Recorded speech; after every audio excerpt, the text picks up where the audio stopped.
பரமசிவனின் அவதாரம் என தன்னைத்தானே தம்பட்டம் அடித்துக் கொள்ளும் நித்யானந்தாவின் கைலாசா நாடு பற்றித்தான் தற்போது சோசியல் மீடியா முழுக்க பேசிக் கொள்ளப்படுகிறது.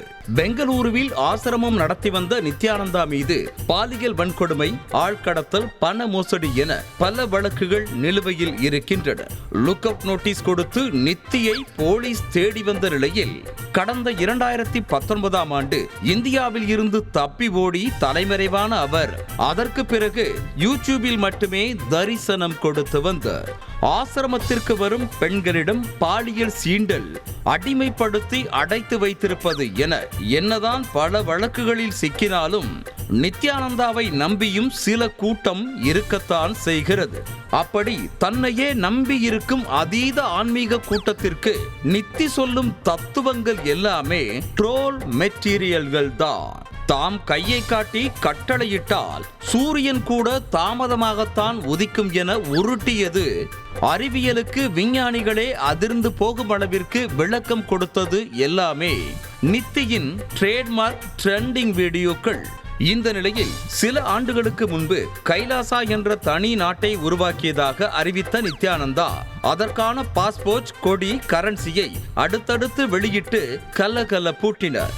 இன்னும் கொடுமையாக முக்கிய நாடுகளோடு கைலாசா ஒப்பந்தம் போட்டிருப்பதாக கூட நித்யானந்தா தரப்பு வெளியிட்ட தகவல் எல்லாம் நகைச்சுவை ரகம்தான்.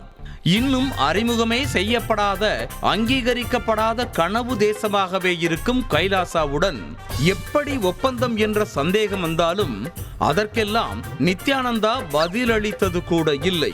கைலாசா நாட்டில் குடியேற விண்ணப்பிக்கலாம் என லிங்கை கூட வெளியிட்ட நித்தி அந்த நாடு எங்கே உள்ளது என்பதை பற்றி மட்டும் வாயே திறக்காமல் இருந்தார். நித்தியை போலவே கைலாசா நாடு இருக்கும் இடமும் மர்மங்களின் மர்மமாகவே இருந்தது. இந்த நிலையில் வரும் 21ஆம் தேதி நிறைந்த குரு பூர்ணிமா நாளில் கைலாசா நாட்டின் புகைப்படங்கள் வெளியாகும் என அறிவித்த நித்தி தனது நாட்டில் ₹1 கூட வரியே வசூலிக்கப்படாது என கூறி ஆத்தக்கள்ளப்படுத்தி இருக்கிறார்.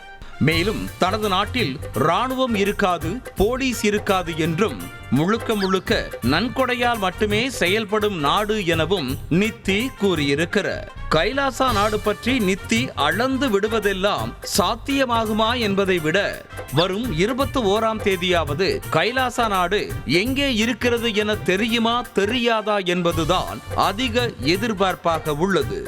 ஏற்கனவே நித்யானந்தாவை தூக்க கண் கொத்தி பாம்பாக துடித்துக் கொண்டிருக்கும் காவல்துறை கூட 21ஆம் தேதியைத்தான் எதிர்பார்த்து காத்திருக்கிறது.